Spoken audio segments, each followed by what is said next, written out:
Welcome, everybody.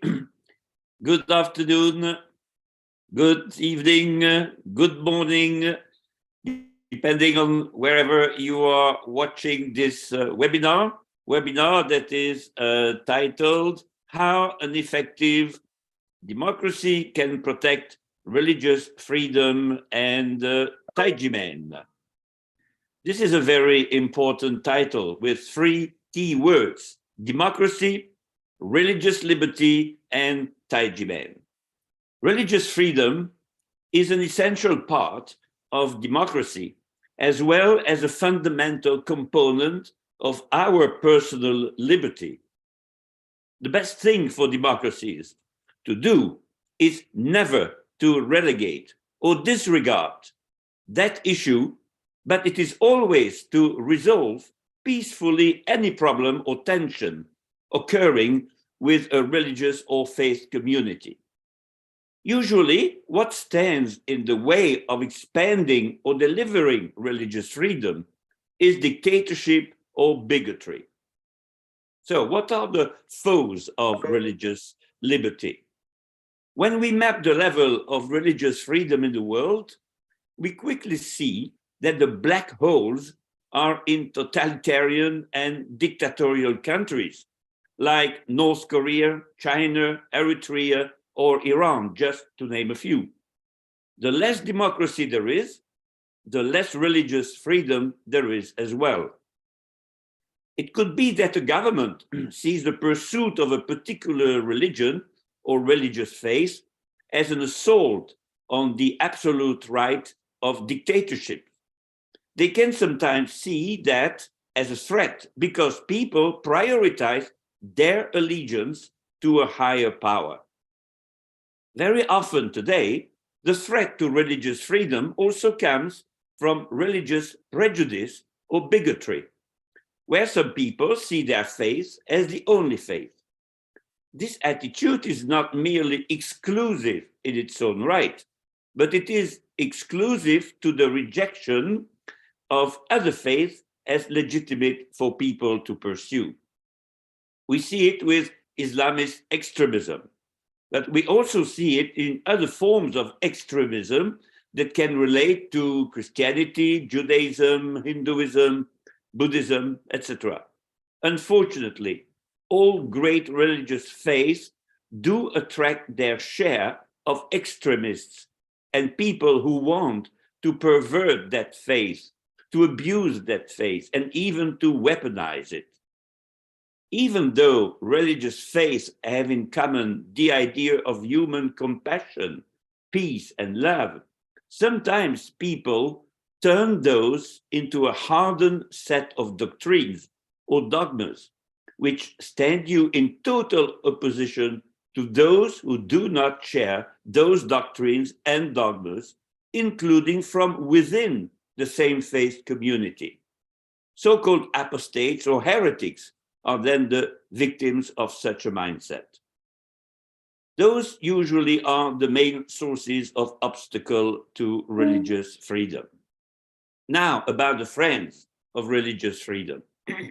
Governments that protect religious freedom for all their citizens are more likely to protect other rights necessary for religious freedom, such as free speech and free assembly. Genuine democracies recognize that individual religious differences must be respected, and that a key role of the government is to protect all worldviews, whether they are theistic or non-theistic. Democracies also do not determine the content of religious publications, education, or sermons. They respect the right of parents to direct the religious education of their children. They prohibit incitement to religious-based violence against others. They protect members of ethnic, religious, or linguistic minorities. They allow people to observe days of rest associated with their faith and to celebrate holidays in accordance with their beliefs. They allow interfaith movement to flourish as members of different faiths seek common ground on various issues and cooperate to solve challenges facing the entire population. They provide the freedom for government and religious officials, non-governmental organizations, and journalists to investigate reports of religious persecution. And they respect the right of religious organizations to freely participate and contribute to civil society, to operate faith-based schools, run hospitals, care for the aged, and create other programs and activities that benefit the whole society. Taiwan largely protects all those rights that I have enumerated and qualifies for the honorable title of being a democratic country, as many human rights report. But no democracy is perfect, and Taiwan is not perfect either. It is not when transitional justice goes on failing to address the denial of justice concerning Tai Ji Men and Dr. Hong, who was fully declared innocent of any tax fraud by the Supreme Court a decade and a half ago. It's time for the democratic countries, in the plural, who are friends of Taiwan, to help Taiwanese democracy solve the Tai Ji Men case. Only a political decision can put an end very quickly to it, because it is the lack of political will and courage of the successive Taiwanese governments that has led to the current frozen dead end. Foreign diplomacy must be activated to help Taiwanese democracy and start by raising appropriate awareness in Taiwan itself among members of the legislative, executive, and control yuans, political parties, think tanks, human rights organizations, foreign embassies, and media outlets. The activation of all these soft power forces, both abroad and in Taiwan, can awaken political will, nurture dialogue, lead to gestures of goodwill, and a solution beneficial to the expectations of both parties. I thank you for your attention, and I think that we will now have a video before we start with the next speaker. In an ancient time, Xiake is a chivalrous warriors with courage and determination. Xiake give voice to the voiceless and stand up for the oppressed. So today, Tai Ji Men fly to Lithuania to participate in a CESNUR conference. We are so happy to see global scholars from diverse backgrounds gathering together to fight for the religious of freedom and belief.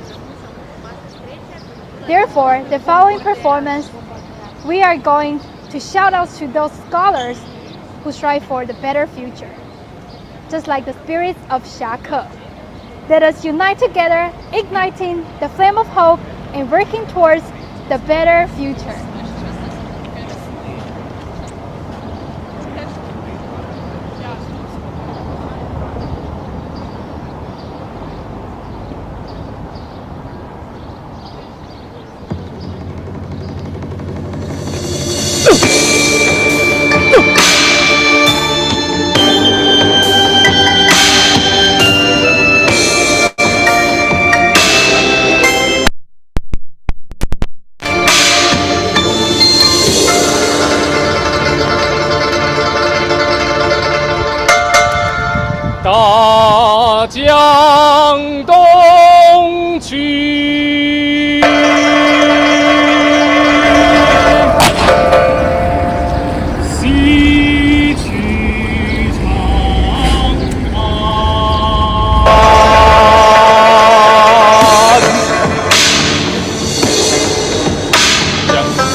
山间马走，红袖招，人间回首，地球的朋友情，淡淡长照。谁天下地下高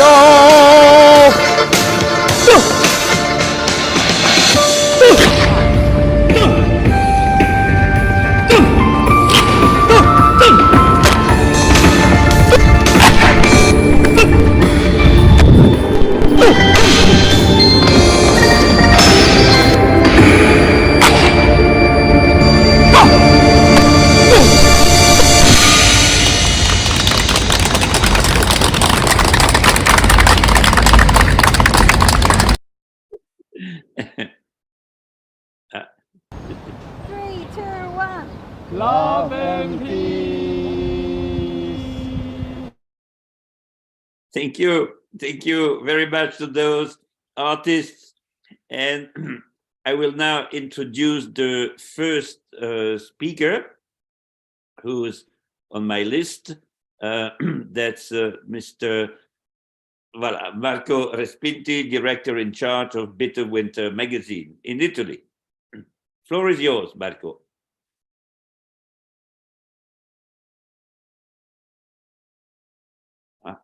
Okay.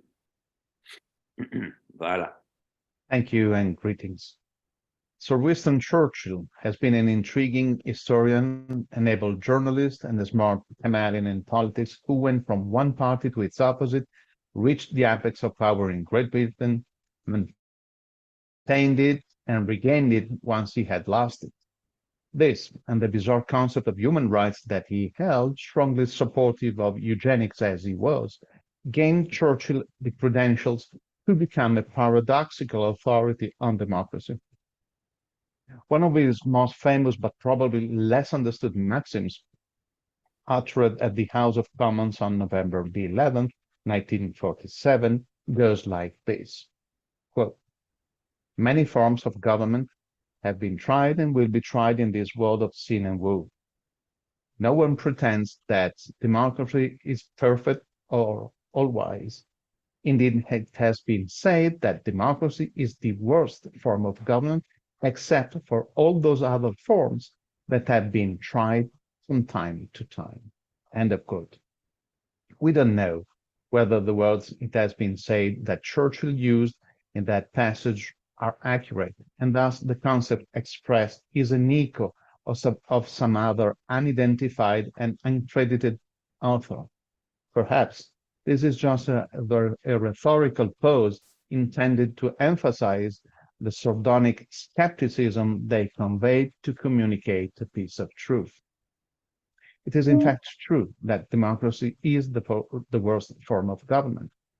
It can be very feeble in comparison to other forms of government.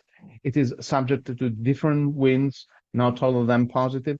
It is often unstable, it is slow, and above all, it can even commit a crime.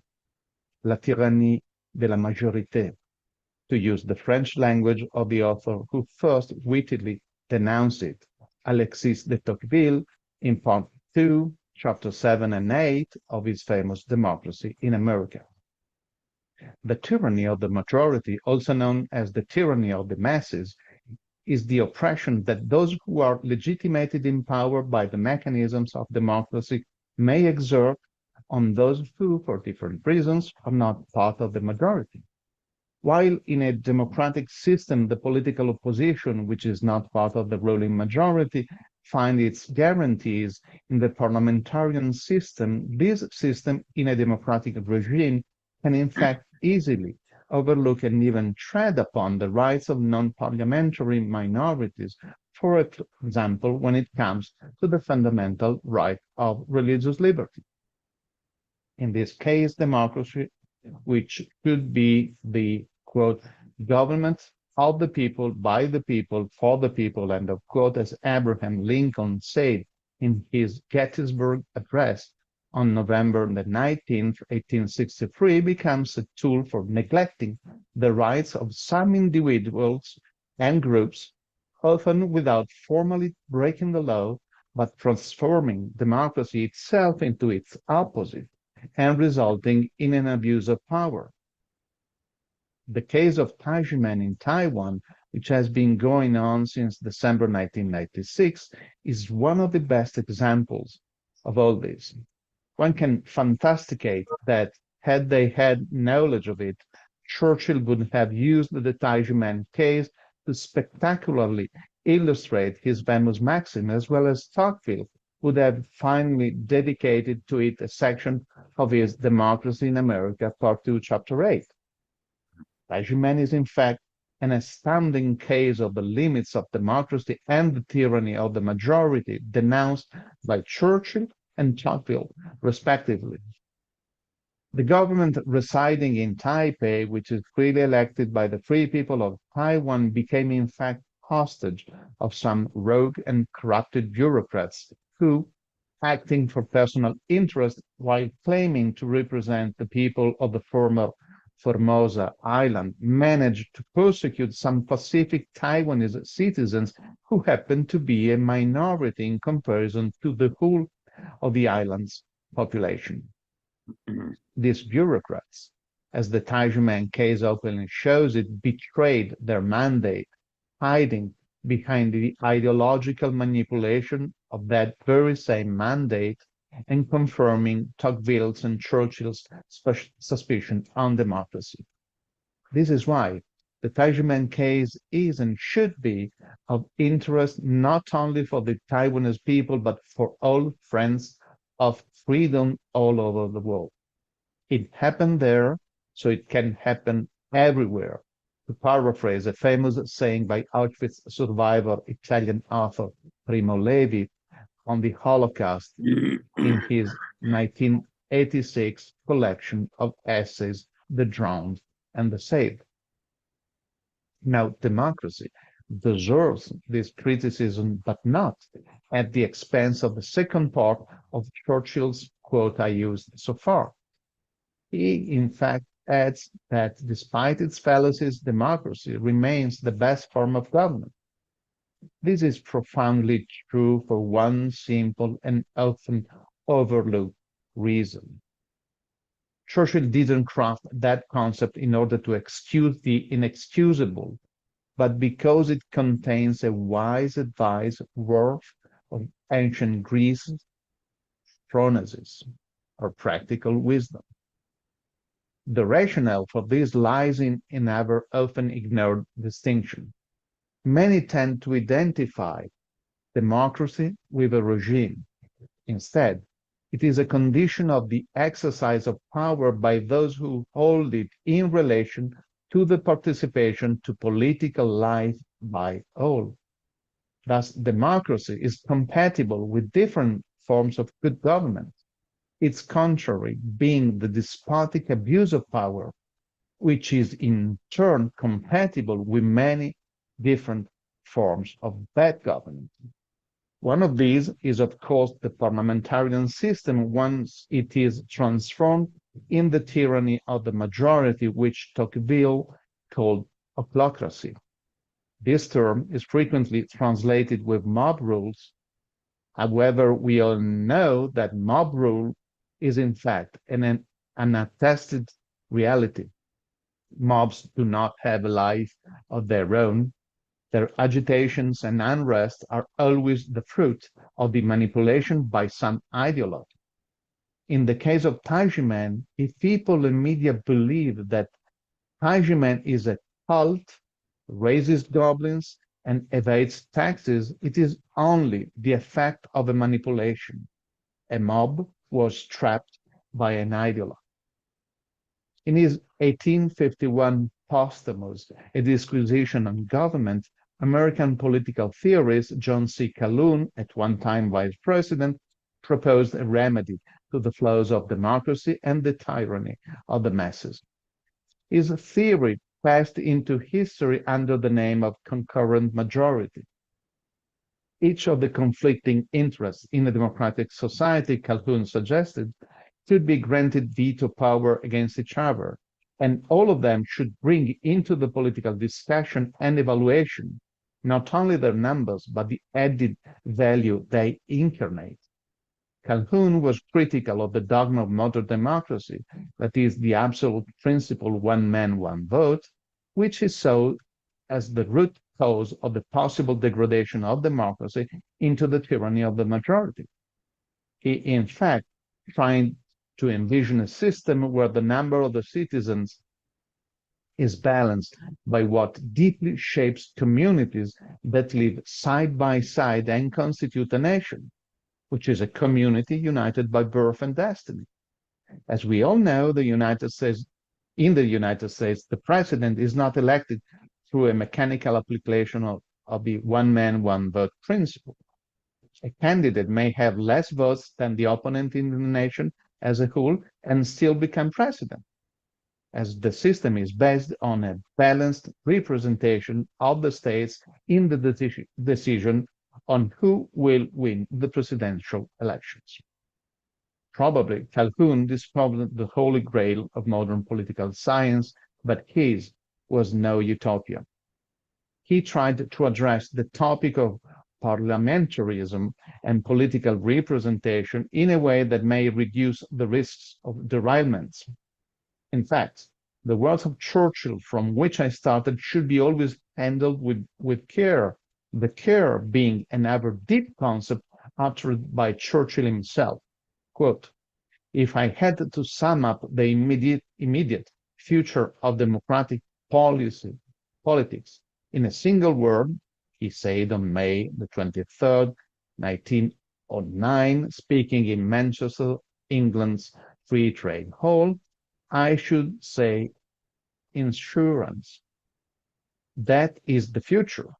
Insurance against dangers from abroad, insurance against dangers scarcely less grave and much more near and constant, which threaten us here at home in our own island.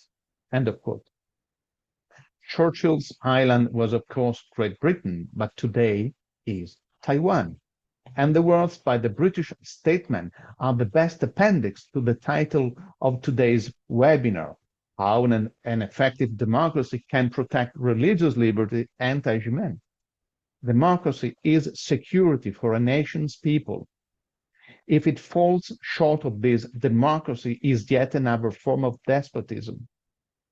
Until Taiwan doesn't make all its citizens secure, considering not only how small their number may be, but chiefly the added value that they can offer to all, as Calhoun suggests, Taiwan would represent a Churchillian bad form of government. If instead Taiwan is able to finally find a political solution to an ideological problem caused by some of its corrupt bureaucrats, Taiwan may aspire to truly become a government of the people, by the people, for the people, that leaves no one behind, beginning with Tai Ji Men. Start loving human beings, not only counting them. Perhaps the holy grail of parliamentarism is not that far away. Thank you. Thank you very much, Marco, for sharing your reflections with us on the democracy and religious freedom. And now I will introduce our second speaker. Welcome, Mrs. Palesa Hurl. She's from the African Hidden Voices Research Institute in Johannesburg, so in South Africa. Welcome. The floor is yours.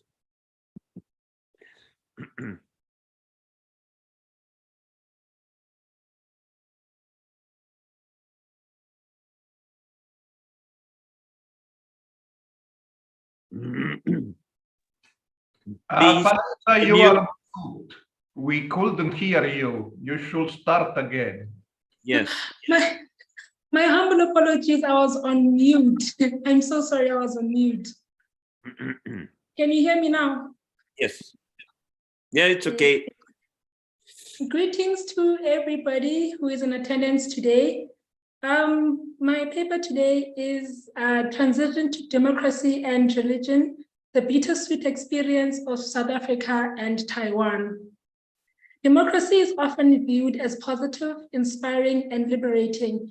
And in many previously colonized African countries, democracy was hailed as an opportunity to start all over again and be free from political and religious oppressors.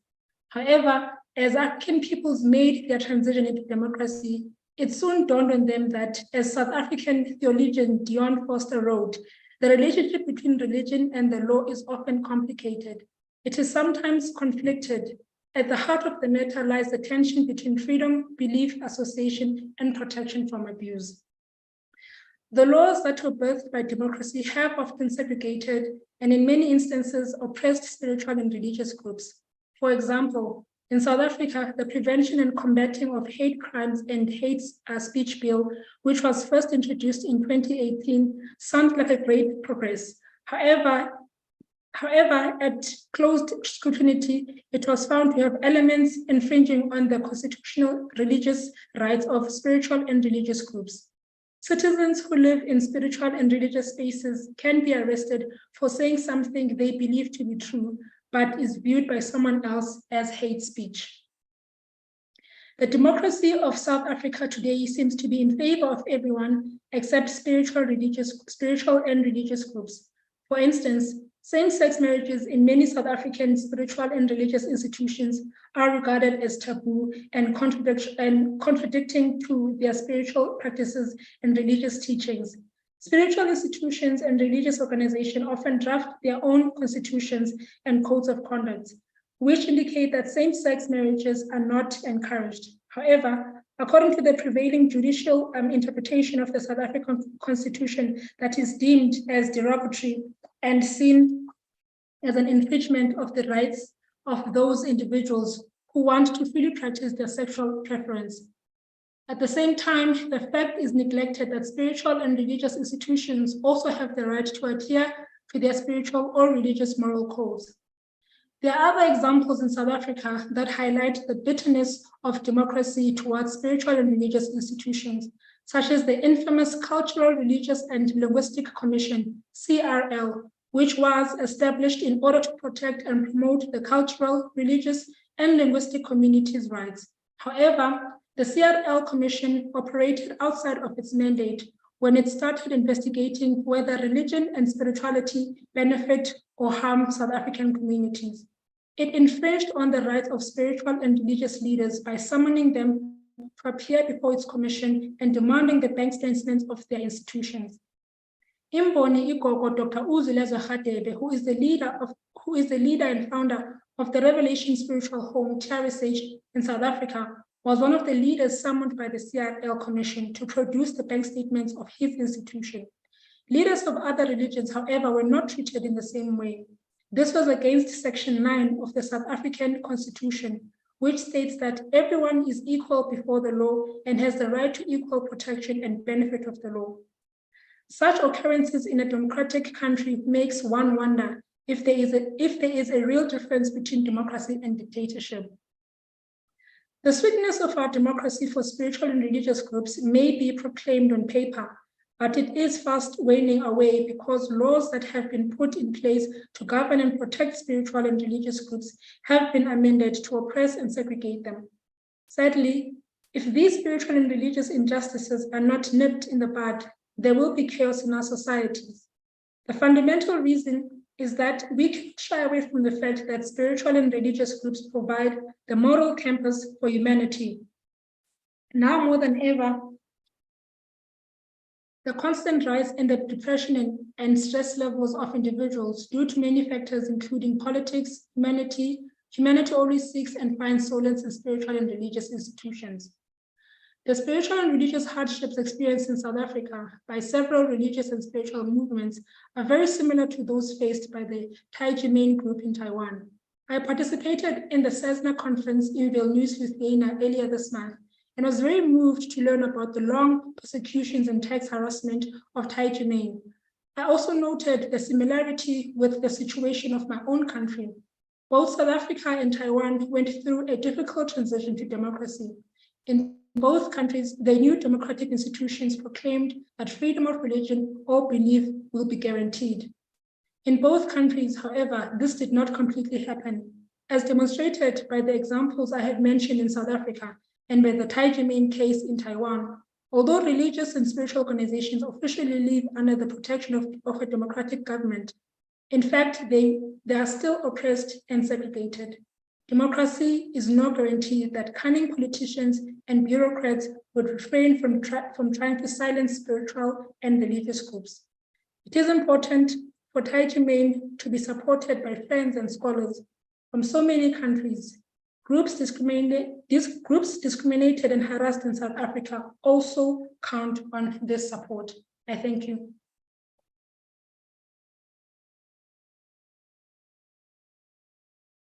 I must also unmute. Thank you very much for sharing that your presentation.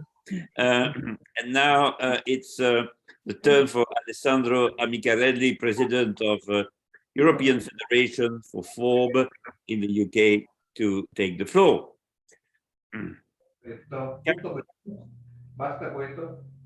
Hello, good afternoon, everyone. Thank you, Willie. Thank you, everyone. Very nice, very lovely opening, very interesting presentations. Today in the UK, we are discussing something very important in democracy, which is legislation which has to be compliant with the human rights standards following yesterday's court's decision on the illegal immigration bill, which was in force in this country to deport illegal migrants to Rwanda. From anywhere in the world, they were being deported to Rwanda because of an agreement between the two governments. And a UK court said this decision is against human rights. So we understand that problems, we always say that human rights abuse and problems regarding human rights can happen everywhere. And unfortunately, these problems also happen in the United Kingdom, like in other European countries. Going back to the main topic, which is freedom of religion and belief, we are aware of the number of problems religious minorities suffer within the democratic and very civilized, as we say, Europe.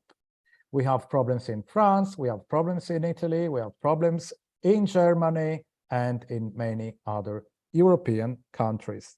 This is the reason why people from all over Europe and the US and Africa as well joined together in order to help Tai Ji Men, Dr. Hong, the disease, and everyone dealing with this absurd case of violation of human rights in Taiwan. Taiwan, as Willie said, is a very good standards of human rights country, but there are issues in Taiwan. We managed to say more than once that it's interesting to see how Taiwan is trying to improve its human rights standards, how they incorporated into national legislations the international human rights law standards, even though Taiwan is not recognized by the United Nations. All these steps are steps towards a better Taiwan and a better country for the Taiwanese people and for everyone. And finally, it will be something good also for Tai Ji Men as such, and for the members of Tai Ji Men and all different groups in Taiwan. But things are not sorted yet until justice is done in Taiwan for Tai Ji Men with real practical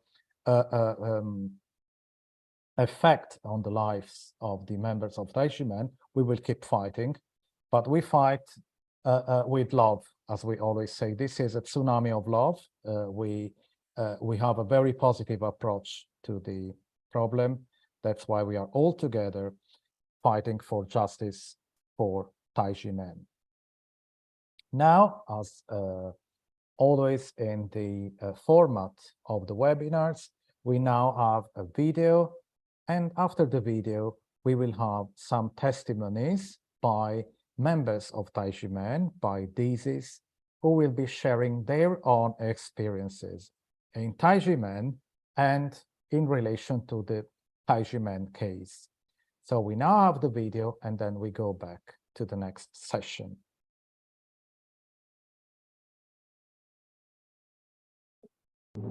Qigong is not just mankind's most ancient sport. It transcends sport. From the level of the soul, it enhances the capabilities of the body and mind. Bequeath Tai Ji Men's splendid culture and achieve the overall health of body and soul. Tai Ji Men, and they traveled to America for the very first time. The Academy and Master, and we have hundreds of visitors from Taiwan. We love Taiwan! Tai Ji Men!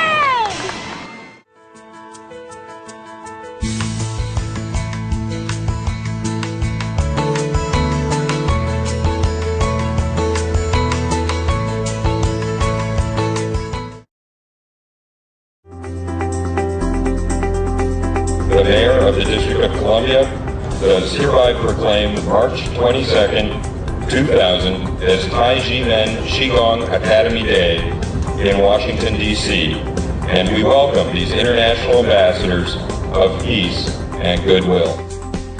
So Mayor Harris welcomes Dr. Hong, and he declares September 16th today as Dr. Hong Day. And we congratulate you. Tom Bates, Mayor of the City of Berkeley, hereby proclaim August 5th, 2005 to be Federation of World Peace and Love Day in the City of Berkeley. We hereby proclaim this night as Dr. Hong Night in New York City and the rest of the world. You got it. This is your night.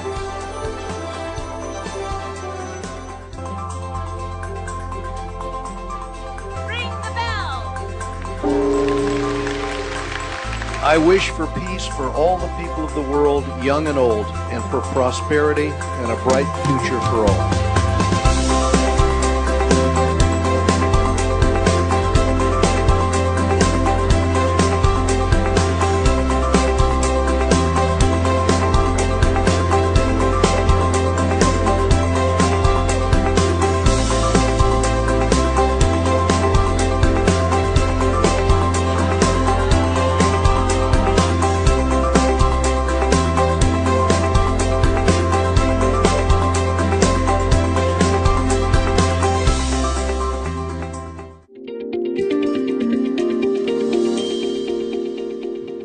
For the past 35 years since its founding, your esteemed organization has upheld its objectives of loyalty, filial piety, love of the country, and love of society.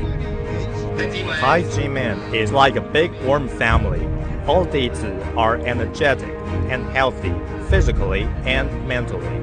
Under Zhang Menzhen's leadership, the Dizi not only practice self-cultivation, but also spread kindness to help the world. Every time we see Tai Ji Men, we see energy, warmth, and love. I hope that Tai Ji Men will continue to work with the government. Let us use our positive influence and move Taiwan forward with continued progress. Let the world see Taiwan.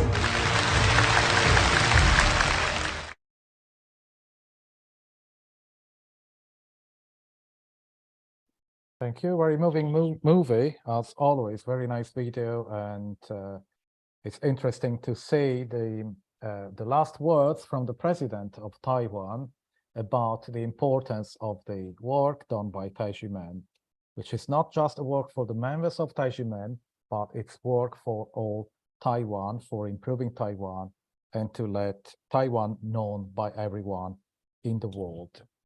We now move to the second part of the seminar, of the webinar, with the testimonies of the members of Tai Ji Men, the DCs. The first one is Miss Cindy Wang. Cindy Wang is a graduate student and a DC of Tai Ji Men. Please, Cindy, the floor is yours. Thank you. Hello, everyone. My name is Cindy, and I'm a Tai Ji Men Dizi as well as a graduate student from Taiwan. Today, on the International Day of Parliamentarism, I'd like to discuss the current state of the national legal system from my student and personal experience, as well as a problem that Tai Ji Men face. I believe that the parliamentary system should work effectively and that we should care more about and participate in parliamentary affairs because it concerns our rights and future. The United Nations has declared June 13 each year as International Day of Parliamentarism to recognize the role and contributions of parliamentary around the world. Parliamentary plays a vital role in the running of the democratic state, reflecting the will of people, overseeing government management, and making laws to protect the public's rights. As a result, if the national government system is not upgraded for a long time, the effective operation of the people's parliamentary system will be a driving force. However, in Taiwan, we have been facing an unfair tax system for a long time, and the Congress hasn't fulfilled its responsibility as a voice of the people to help them solve these problems. I'm a Tai Ji Men Dizi. Tai Ji Men is where I grew up. Since I was a child, I've been a really shy girl. I was terrified of speaking on stage, and even hold a microphone made my hands tremble. However, during the cultivation process of being nurtured by the loving energy in Tai Ji Men, my shifu frequently allowed us to go on stage and tell all that was going on in our lives. In addition, my shifu advised the Dizi to be confident, brave, and serious. I'm gradually losing my fears of speaking on stage. Today, I can not only freely and naturally speak in my opinions in front of everyone. This year, I even host an international forum on the United Nations International Day of Conscience. These are chances and advancements that my family and I couldn't have predicted in the past. Moreover, I was able to introduce myself naturally, calmly, and bravely communicate any of my opinions, experience, and gains, and finally stand out from the mass of interns during an interview process. This is the nature learning process of Tai Ji Men, which has provided me with limitless opportunity for progress. Many Dizi of all ages who practice Kung Fu at Tai Ji Men experience incredible positive change and progress in all aspects of body, mind, and soul. We are all familiar with the masterclass of Tai Ji Men Kung Fu, and we are grateful for Dr. Hong's unselfish patience and dedication. We all recognize that Tai Ji Men's wisdom can help people face and overcome numerous life crises and hardships. My shifu teaches us to be good and avoid evil, to serve ourselves and others, and to love our countries and the globe. All of them are beneficial to society and the world. Yet, we have been exposed to years of illegal administrative treatment and human rights violation by the Taiwanese government. Anyone with a conscience, I believe, cannot stand such a cruel and unfair treatment. The Tai Ji Men tax case began in 1997. The National Taxation Bureau set Tai Ji Men's 6th annual tax bill based only on the prosecutors for indictment, with no legal verification, despite the fact that after many years of administrative litigation, 5 of the 6 years have been adjusted to 0. The 1992 tax bill remains. The NTB insists on illegally taxing Tai Ji Men, and as a result, illegally auction off the intended Tai Ji Men practice site and tack it into national ownership. It's absurd to deal with the same reality in 2 different ways. As a result, the legislature then held a public hearing and decided to settle the Tai Ji Men case. However, The administrative unit rejected the views of the highest public opinion organ and broke the people's trust. As a young generation in Taiwan, I'm deeply disappointed that the government has broken its commitment to people. Here, I urge Taiwanese citizens to wake up, speak up, and condemn the relevant department, as well as to actively and carefully elect representatives of public opinion who can truly execute public opinion. Also, lawmakers' most important job is to supervise the government. But Taiwan's Minister of Finance has been illegally budgeting hundreds of millions of new Taiwan dollars every year for tax reward payments. More than 160 lawmakers changed the law and got rid of these illegal funds as early as 2003.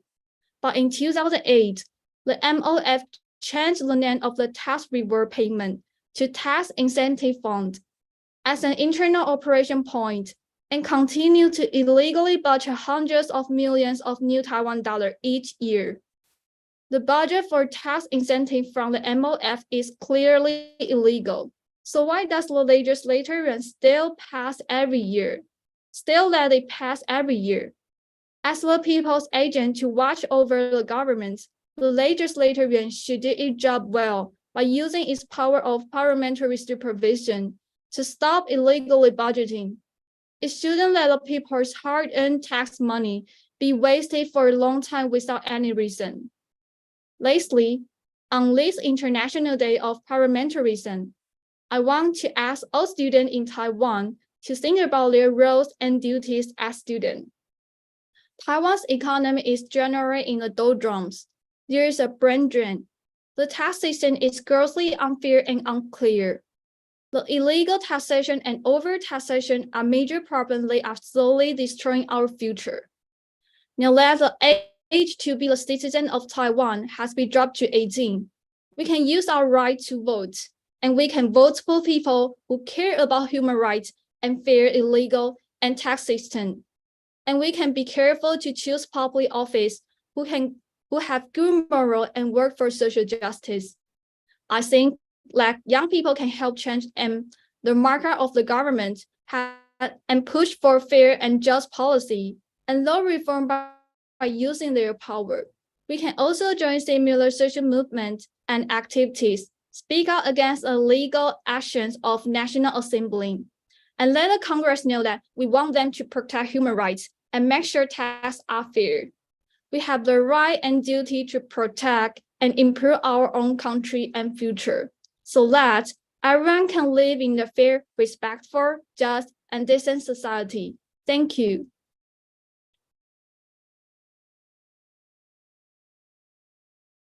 Thank you very much, Cindy, for sharing your personal experience and for letting everyone reflect on the issues experienced by yourself and others in Tai Ji Men. Thank you very much.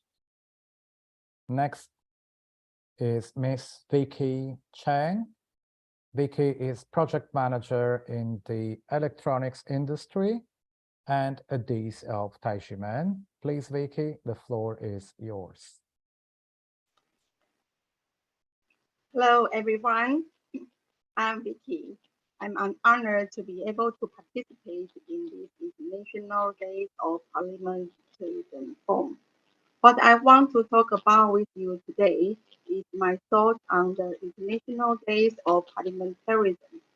Why should people care about Taiwanese democratic social issues and take part in them? How important it is for people to be able to use their power. What can we do to change it?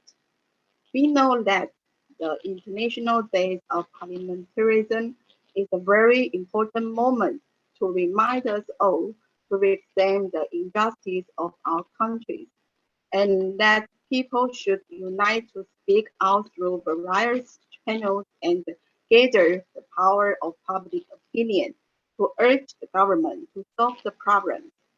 Through the election system, people can elect representatives with conscience, honesty, and courage. courageous commitment to be the voice of the people so that they can promote and reform the existing unfair system and make more just policy and laws. Speaking of this, I can help but think of my father. My father is a man with a sense of justice. When he was young, he was suppressed by the unfair tax system when he was doing business. He became a Tai Ji Men teacher 13 years ago when he was 70 years old. When he knew that Tai Ji Men were also persecuted by illegal officers and bad tax system, and that the situation of illegal taxation in Taiwan was very serious for many years. He devoted himself to become a tax reform volunteer until that moment of his life. He always used his spare time to go to the streets and alleys to remote villages in Taiwan with many volunteers to promote common sense of laws and taxes, educate on laws and taxes, and let the public understand the importance of the law and tax reform. My father was a self-demanding person.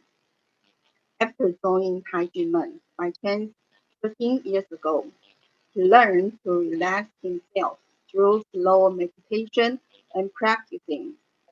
Facing with many things that made him unhappy, he gradually learned to change his mind and put a smile on his face first, and then tell himself that he should be lived happily every day. Gradually, he became happier and healthier. This is the most gratifying thing for us as a children. I'm also a Tai Chi Men teacher. In the past 10 years of practicing Tai Chi Men Qigong, I have learned how to use breathing and calm down to help myself think more clearly, focus on problem quickly, and find a good way to deal with assigned tasks. My company once asked me to be in charge of the investigation of a complicated international case. Practicing Qigong made me think logically, so I planned down to collect and organize information, did a good job of the process analysis, divided the task into pieces to team for help together, and successfully complete the task.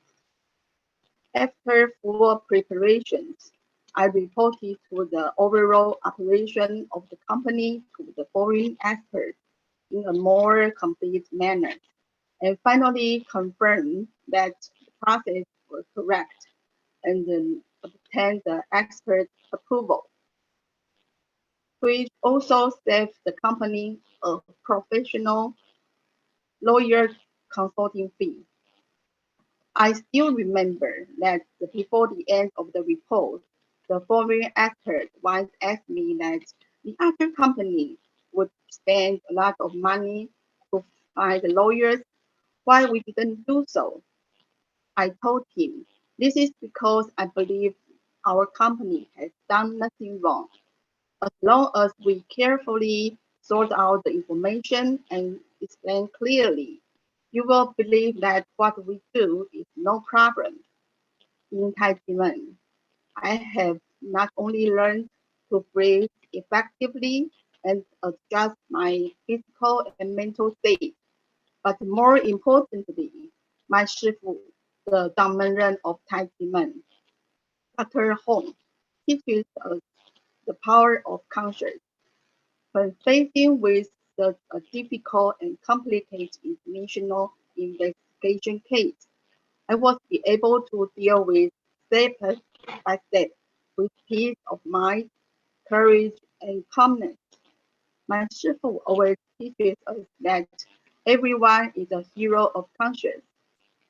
As to Taiwan long-term tax system chaos, I believe that the government also thinks this is a very difficult issue.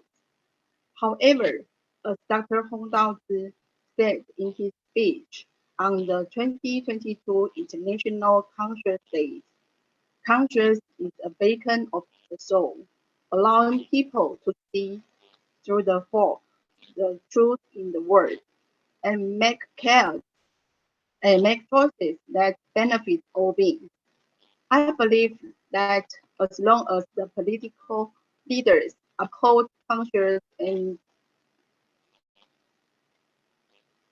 face the problems, they will know how to respond and use their wisdom to resolve the legal and tax conflicts between the government and the people. As long as they go with the conscience and love, they will know how to exert moral courage and implement taxation justice and make the people happy. Eric Liu, the president of the European Interreligious Forum for Religious Freedom, once said, "You, Taiwan, has the rules of law and you need to abide by the law. But when the law is not solving the problems, then you need to find solutions which are not against the law, but perhaps the law can be sometimes creative. Let's find solutions out the box and be creative and do it for justice. You know, justice sometimes is even above the laws.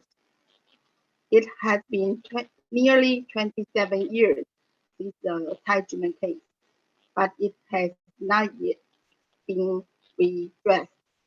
The court ruled in the third trial that there was no crime, no tax, and no violation of the Tax Collection Act, and the state also gave the compensation for the wrongful imprisonment. Moreover, the Control Yuan took the initiate the investigation Ho Fan Ren's involvement in 8 major violations and the National Taxation Bureau's involvement in 7 major violations.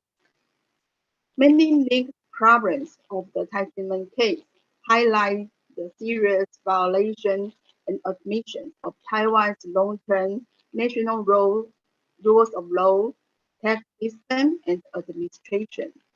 This is exactly the meaning of the International Day of Parliamentarism. I also appeals to the public to understand that every citizen has the power and the responsibility to urge the society to practice fairness and justice. Only by uniting and selecting the wise and the capable for the public service and finding representatives of public opinion with conscience and justice can they truly speak out for the people and promote and realize the social esteem and justice. Thank you all.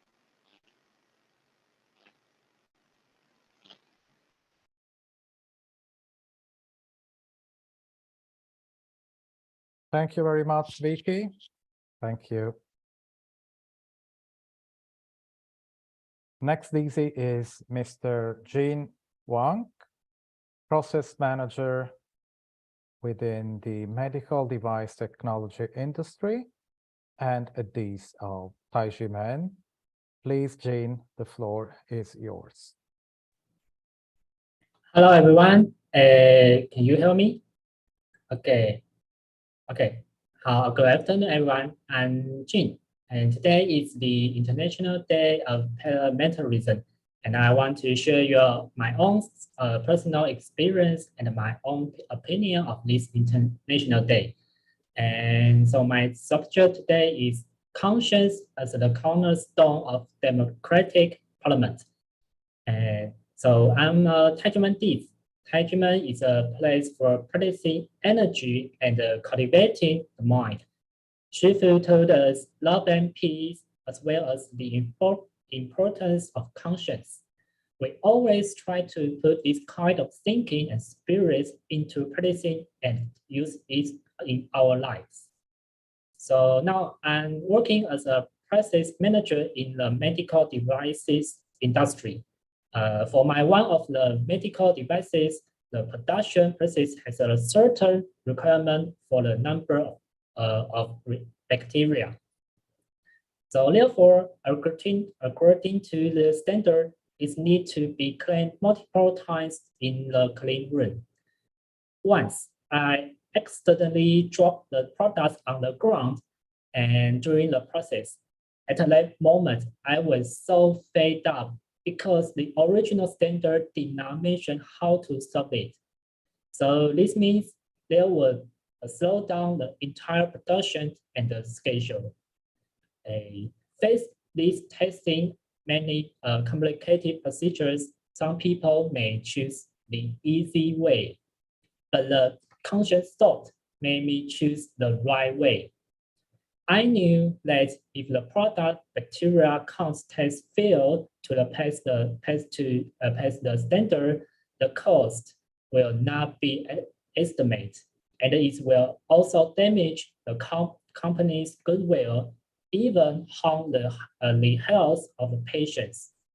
So finally, after discussing with a relevant colleague, an abnormal instance handling SOP was established. So this is the guidance given to me by the power and the direction of conscience.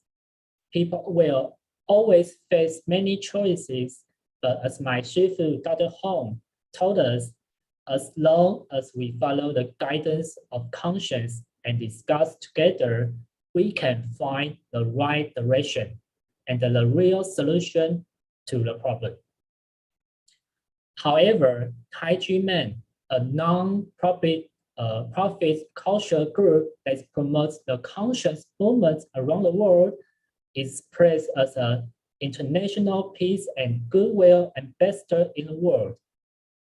It is quite ironic, but its own country is framed and persecuted by the legal officials.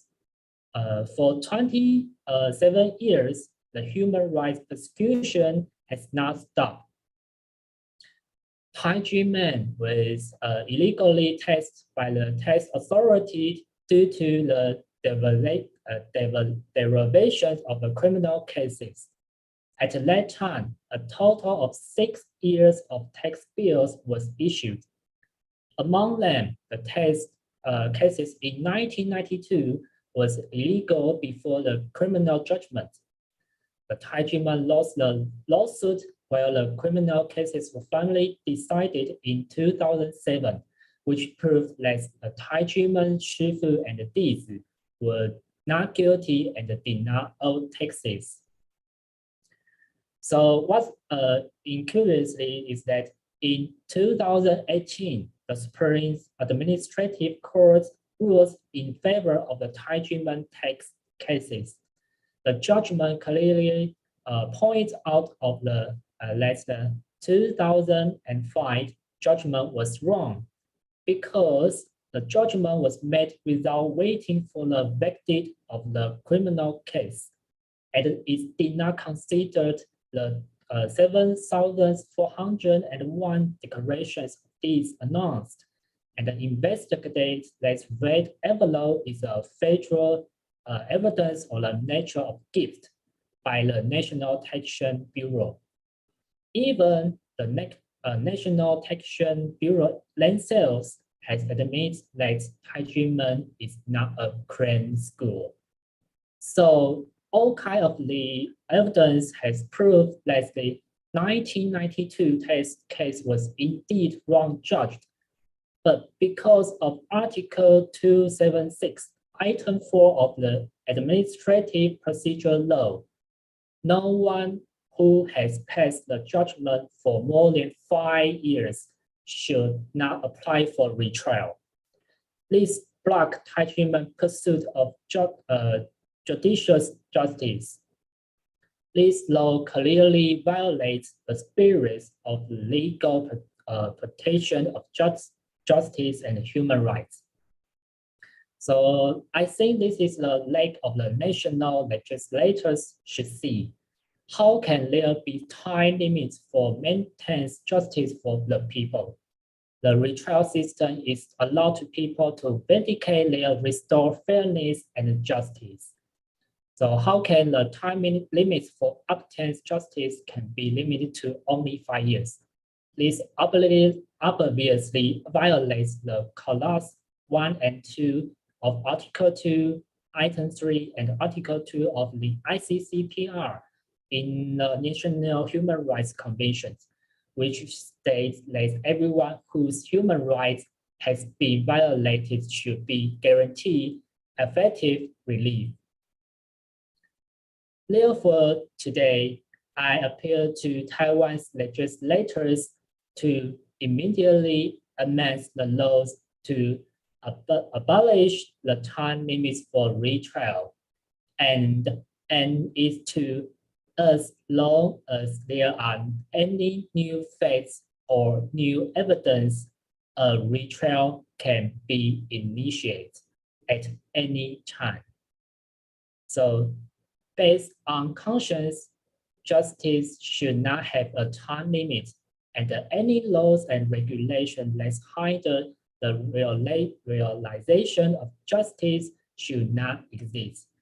And the Congress has the obligations to amend the law to realize such a basic concept of human rights protection.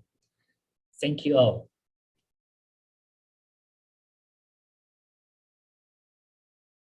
Thank you very much, Jean. Thank you for your contribution. We now have one more testimony.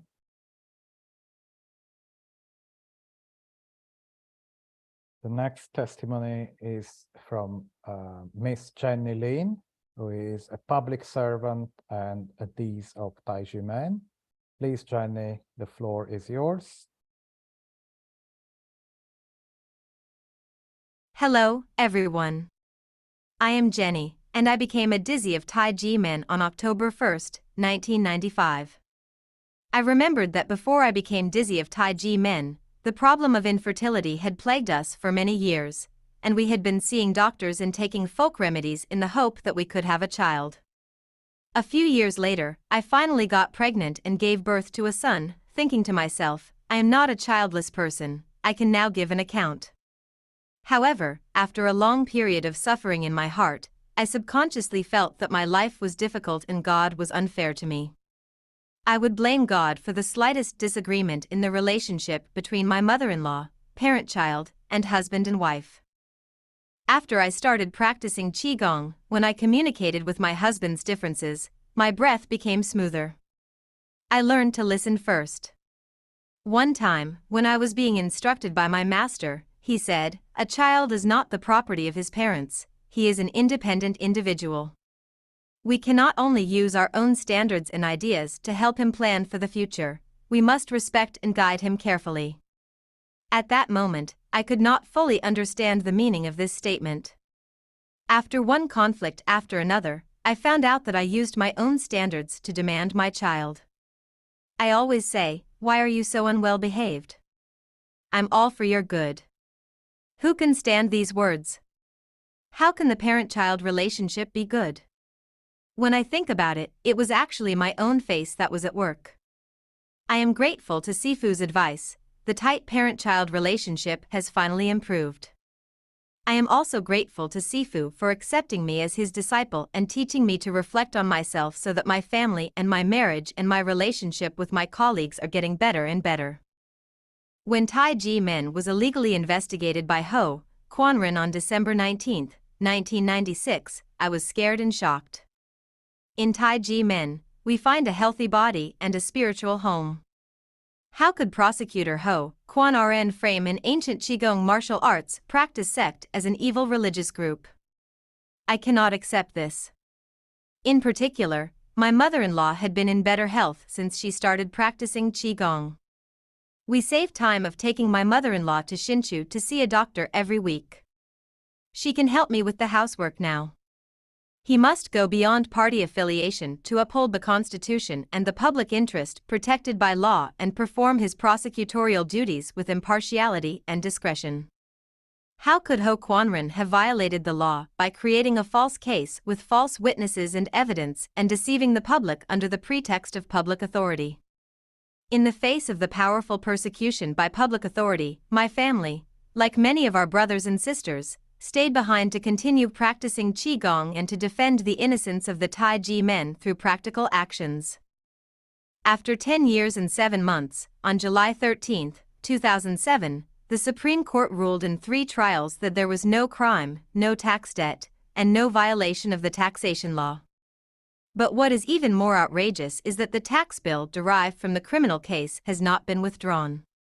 Taiwan is a country under the rule of law, not the rule of man, and those in power must be brave enough to stand up and face the problem in order to live up to their conscience and the people of the country.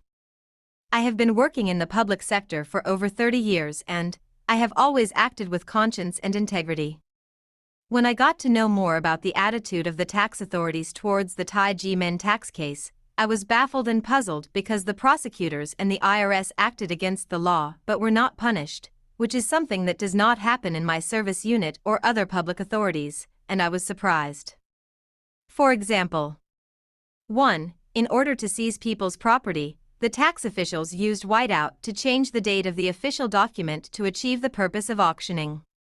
Why is it that after being found out by the court, the person concerned has not been punished by justice or administrative at all? 2. When a government agency receives a complaint from the people, it has to keep a detailed record of the case, deal with it, and write a letter to them, but when the tax authorities, which are also a public department, deal with the complaint of Tai Ji Men Dizes, when we asked how the declaration form we filled out was recognized by the tax authorities, they could simply keep it for investigation and not reply. 3. Article 406 of the Civil Code stipulates that if the donor and the recipient agree on their intentions, the gift contract will be established. In accordance with the resolution of the 2011 public hearing of the Executive Yuan, the National Tax Bureau announced an investigation into the nature of the teacher's gift, and as a result, 7,401 affirmation forms from Tai Ji Men Dizzy all stated that the teacher's gift presented to the master was a gift. Isn't it blatantly illegal for the tax authorities to arbitrarily misinterpret half of the tuition fee and half of the gift? Moreover, as early as July 13, 2007, the Supreme Court ruling of the 3rd trial clearly stated that the gift to the master is a gift and is tax-free. The tax authorities have repeatedly violated the law. What is their intention? 4. Article 15 of our Constitution stipulates that the people's right to property shall be protected. However, in handling the taxation case of Tai Ji Men, the taxation authorities simply relied on the information in the indictment of the criminal case and directly issued taxation. When did the taxation authorities deviate from the proper legal procedures and arbitrarily issue taxation so that the people's property could not be protected, people's hearts were disturbed, and productivity would not be affected? After joining the Alliance for Legal Tax Reform and becoming a volunteer for legal tax reform, I heard many scholars and experts talk about the problems of our tax system and the voices of tax victims, and I realized that Tai Ji Men is not an only case. In many corners of the country, there are still many tax victims who dare not confront the tax authorities, otherwise they are unable to resist and can only cry in the dark night. This has inspired my passion for tax reform, and I feel that more people should be aware of the importance of tax reform. Therefore, in addition to my regular street campaigns, at the end of 2021, I visited 18 towns in Miaoli County with volunteers from the Miaoli Regional Tax Reform Coalition and stood on a publicity truck to advocate the issue of tax reform. In the process, some people came to us to complain about their plight, and some legislators came to the stage to show their support, pointing out that it was because of tax bonuses that the tax authorities had created so many tax-damaged households. Now that the Tai Ji Men human rights persecution case has been delayed for 27 years and has not been resolved, our tax system still has much to improve. For our country and for the sake of our next generation, I will continue to take part in the campaign for tax reform so that Taiwan can become a democratic and rule of law country based on the people and the law. That concludes my sharing. Thank you, everyone.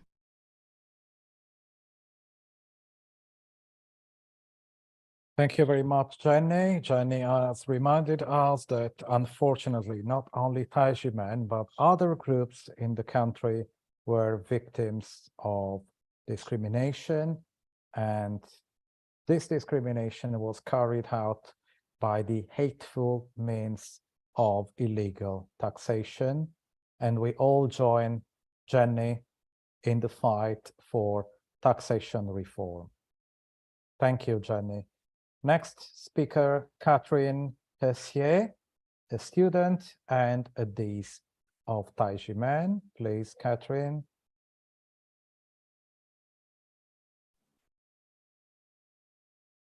Good afternoon, everyone. I'm Catherine. International Parliament Day is celebrated every year on 30th of June, the date of the founding of the Parliamentary Union in 1889.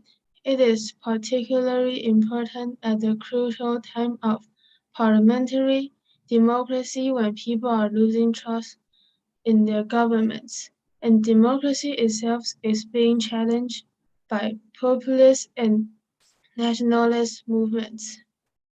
One graphic instance is the Tai Ji Men case in 1996.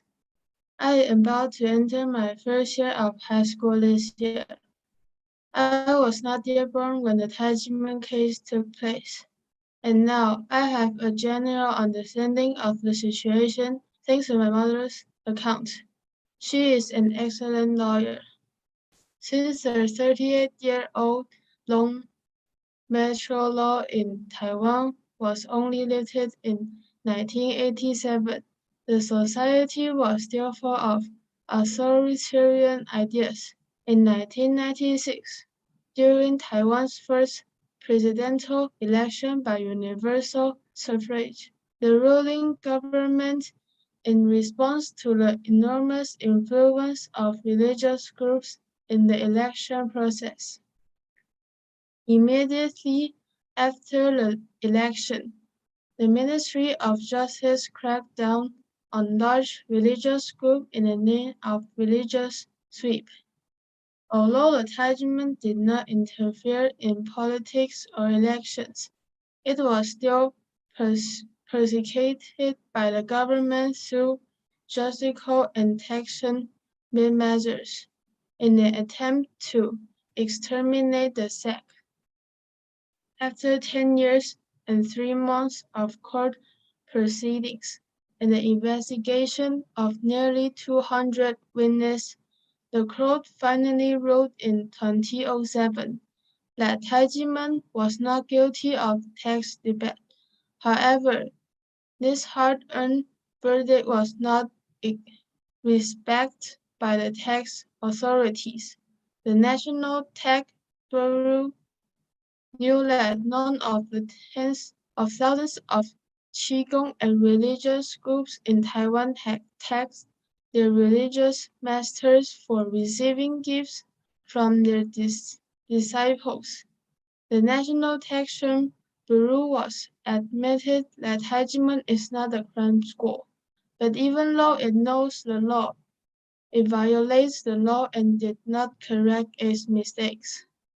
But still, taxed Tai Ji Men heavily on the tuition fees for the tutor classes that stated in the indictment. Throughout the 27-year struggle for restoring the reputation, the Tai Ji Men Dizi have not given up their love for Taiwan and the world. Motivated by empathy and the agony of the Tai Ji Men case, Tai Ji Men Shifu and Dr. Rene Wando, president of the Association of World Citizens, issued the Declaration of Taxpayers' Human Rights in December 2012, which was endorsed by 111 countries. When I was in ninth grade, my mother once asked me if I was interested in studying law, and I said, after 26 years, the Tai Ji Men case has not been solved completely, so obviously studying law is useless. I don't really have faith in the judicial process and administrative officers. In addition, when I learned that Christianity was only declared a legal religion in 313 AD when Christian the Great issued the Monastic edict, it took nearly 300 years to be vindicated. The world was always full of injustice and persecutions of human rights.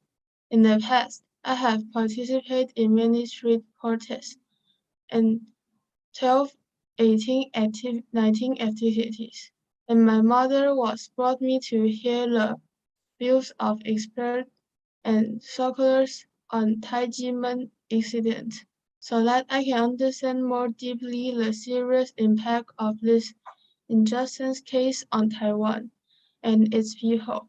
At the same time, after participating in so many activities with brothers and sisters in Tai Ji Men, they expressed their demands during the 1219 rally or told passed by the street about the injustice, hoping to get support more and more. I am so touched by their efforts and determination to solve the Tai Ji Men case, moreover, which motivated me to do my part to help the world. Although I got disappointed with the government, I believe that resolving the injustice case of Tai Ji Men, which was being called by circular, has a legal tax mirror for uncovering the dark side of the judiciary, and taxation will promote officials to implement, performing the duties according to the law, allowing Taiwan to truly transform into democracy and become better and better. And I would like to invite all of you who care about Taiwan to stand with us in calling on the Taiwan government to resolve Tai Ji Men injustice case so that Taiwan can truly become a holy land of democracy in Asia and uphold human rights. Thank you for listening.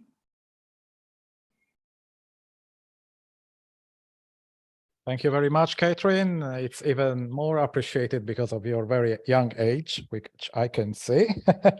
And I'm sure everyone is really moved by the fact of your young age and your being so committed to human rights work. And we wish you all the best for this. Now, as per the format of the program, we now have conclusions, and the master of conclusions today is Massimo Introvine, who needs no introduction. So please, Massimo, the floor is yours. Thank you, Alessandro. And we keep hearing in our webinars a good deals of comments and testimonies about how effective democracy requires not only for freedom of religion or belief, but also tax justice. And in turn, democratic institutions with fair taxes generally favor the prosperity of nations. And I would like to conclude with a story from classic antiquity.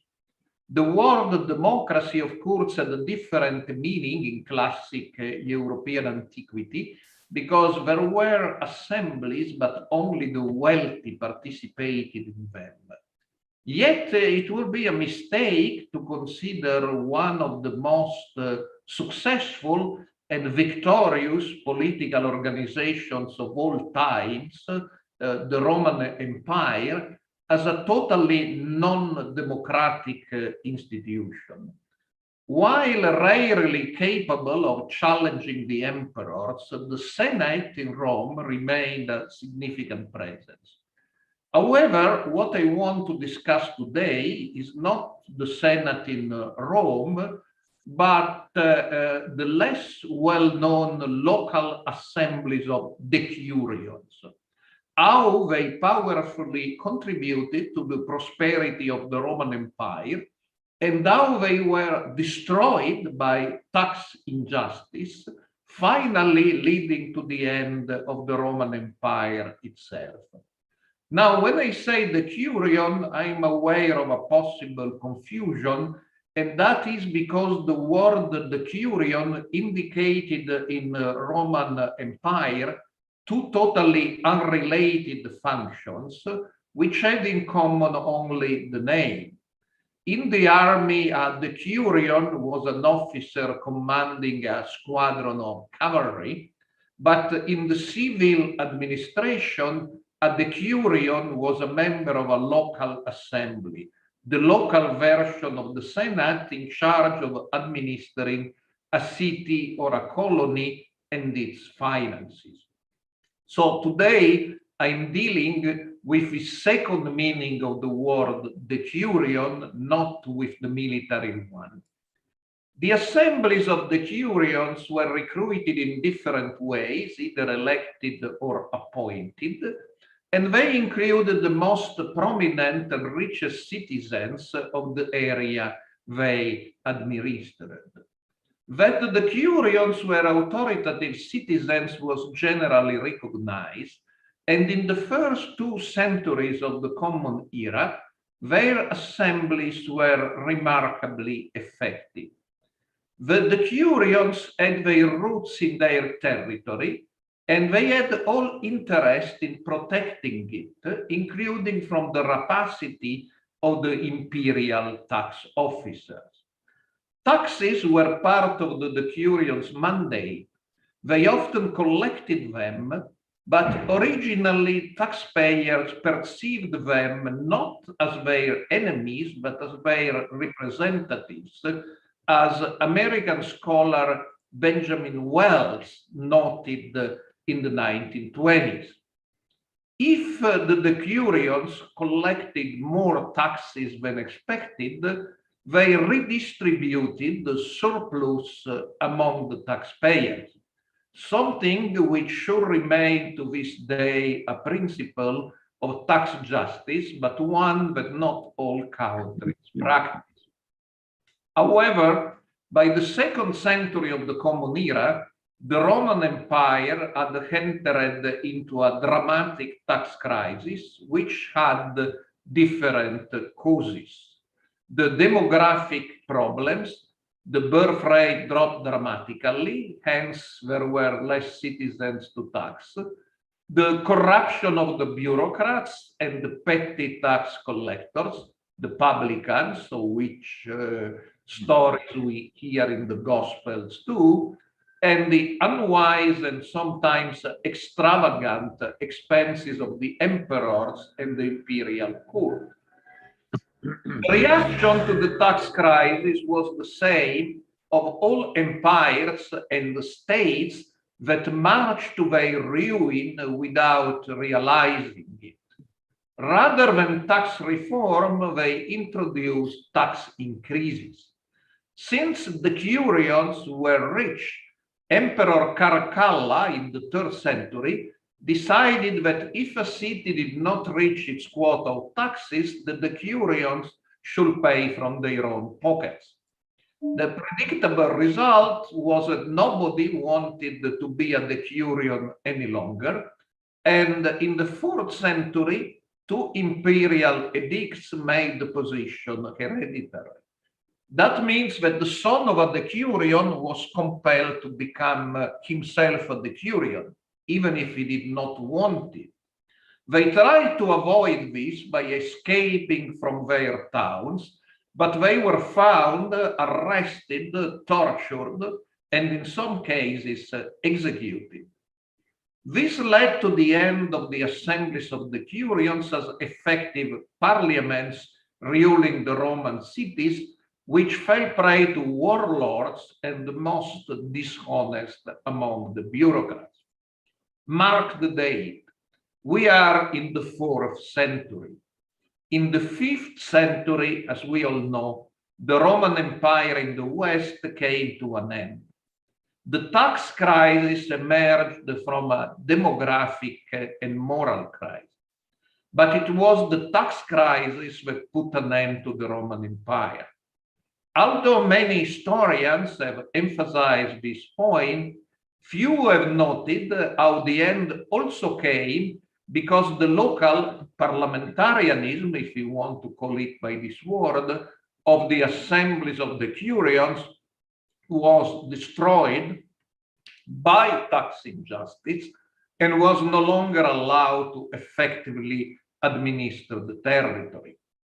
This is one among many historical proofs that tax injustice destroys countries and even mighty empires.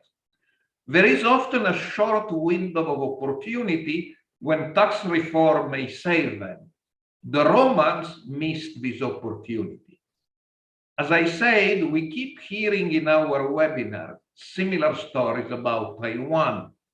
When we started this webinar, some of us had the impression that the Tai Ji Men case was a single, isolated one, arising from the craziness of a single prosecutor who even accused the movement's leader of raising goblins. We have now learned that this is not the case. The Tai Ji Men did intelligently took the opportunity, as we heard in these testimonies, of studying and protesting their case to uncover systemic problems of tax injustice in Taiwan. The Roman Empire, weakened by tax injustice, fell when aggressive neighbors decided to attack and put an end to it. If I was a Taiwanese politician, I will wonder whether there is not a risk that this ancient history may repeat itself in modern Taiwan. Thank you, and I believe we will, as usual, conclude our webinar with a final video.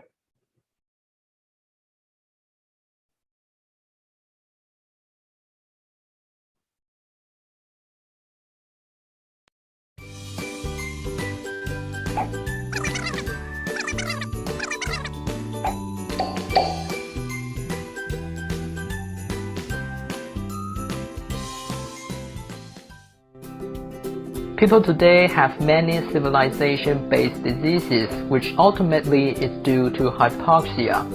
People may wonder, how could I suffer from hypoxia? We are breathing in air all the time, which we are. The issue is the efficiency of our breathing.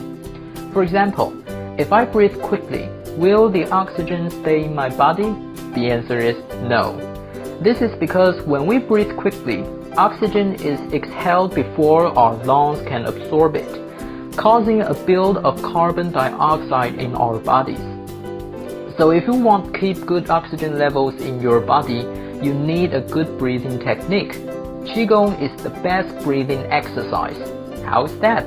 Because when you practice Qigong, the emphasis is on narrow, lengthy, slow, steady, and deep breathing. It focuses on abdominal breathing. Medically speaking, abdominal breathing happens when the diaphragm moves downward, expanding the lung capacity with less pressure in the chest cavity. External oxygen enters quickly into the chest with little energy consumption. In this process, not only a large quantity of oxygen flows in, it flows in slowly, providing plenty of time in the alveoli, which pass oxygen into the blood vessels in exchange for the carbon dioxide in the blood vessels. The practice of Qigong makes breathing very efficient. Of all the diseases of civilization that hypoxia causes, what everyone is most afraid of is Alzheimer. The part of our brain that takes care of memory is called the hippocampus. When the hippocampus experiences prolonged hypoxia, the section for short-term memories deteriorates. When hypoxia continues further, you will sense a loss of long-term memories and sense of space. Ultimately, patients who suffer from Alzheimer's lose the sense of space after leaving home. They won't know the boundaries of home, that's why they get lost in the streets. Hypoxia causes many problems in the bodies. What people are most afraid of is what it does to the brain. So through the practice of Qigong, you will learn a good breathing technique, one that provides you with sufficient oxygen.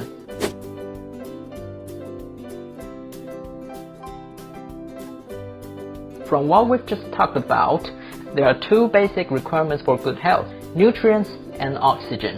When both are sufficient, they supply the needs of our whole body. That involves another concept. Within our cell, there are mitochondria. What do mitochondria do? It oxidizes nutrients and generates what we call the ATP, adenosine triphosphate. Efficient breathing generates good ATP. ATP is the basic unit of bioenergy, so when you practice Qigong, you will have good energy. As nutrients are transformed into ATP, it needs to metabolize. It requires oxygen. So I ate a lot today, but my oxygen is insufficient.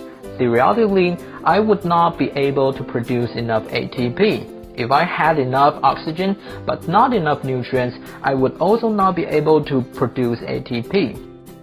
So these two must be achieved together. ATP is like a mini storage space. It exists in different muscles or tissues. Those storage spaces are Chinese medicine's acupuncture points. How are acupuncture points linked to ATP? There's a research about this that was done in 2012-2013 based on complementary medicine that is conducted through medical MRI, the medical image of magnetic resonance imaging. After MRI is taken, medical imaging was formed. They found that within the body there are 741 energy points. When they were conducting the research, they did not know what energy points were. The researchers compared the points to medical anatomy books of Western medicine, but found no match. One of the members on the research team was from China, so he suggested comparing it to acupuncture points. After they scanned images of acupuncture points and compared it to the 741 points, they ended up finding an exact match. So complementary medicine validated the existence of the Chinese medicine's acupuncture points. From complementary medicine's point of view, the acupuncture points are ATP, mini storages. Through this method, we were able to prove acupuncture point existence and prove the existence of energy. From the view of complementary medicine, what is the practice of Qigong? Since the ancient times, Qigong is the concept of bioenergetics, an efficient way to breathe. To transform good ATPs, ATP is the basic unit of bioenergy. So when you practice Qigong, you will have good energy.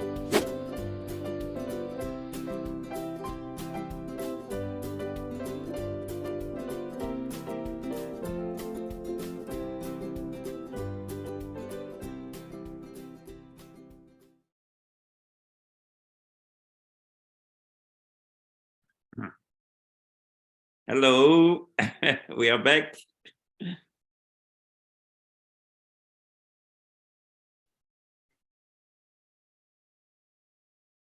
Thank you very much. Yeah, very nice I video. believe we have concluded. Thank you to all. Thank you. Thank you, Massimo, for your contribution yesterday to the event at the European Parliament. Oh yeah, that was an important event. I don't know if people, and I see that our friends who care about the situation in Japan were listening, and so they wrote. And I believe that was, and also Pakistan. So we should not only focus on China, even if, of course, the Chinese delegation is coming to Brussels. And I follow Chinese media. They expect nobody will disturb them too much on human rights, but we will see. So we will publish a number of contributions next week. I know that you spoke without notes, but if you have anything, we would publish about the 10th anniversary. We would publish as well. Yeah. Yeah, that can be an idea. I will look at it. Yeah. Okay, thank you, Palesa. You are still there, so that we try to add new people. And I understand it's late in Taiwan, so we thank the people of Taiwan for helping.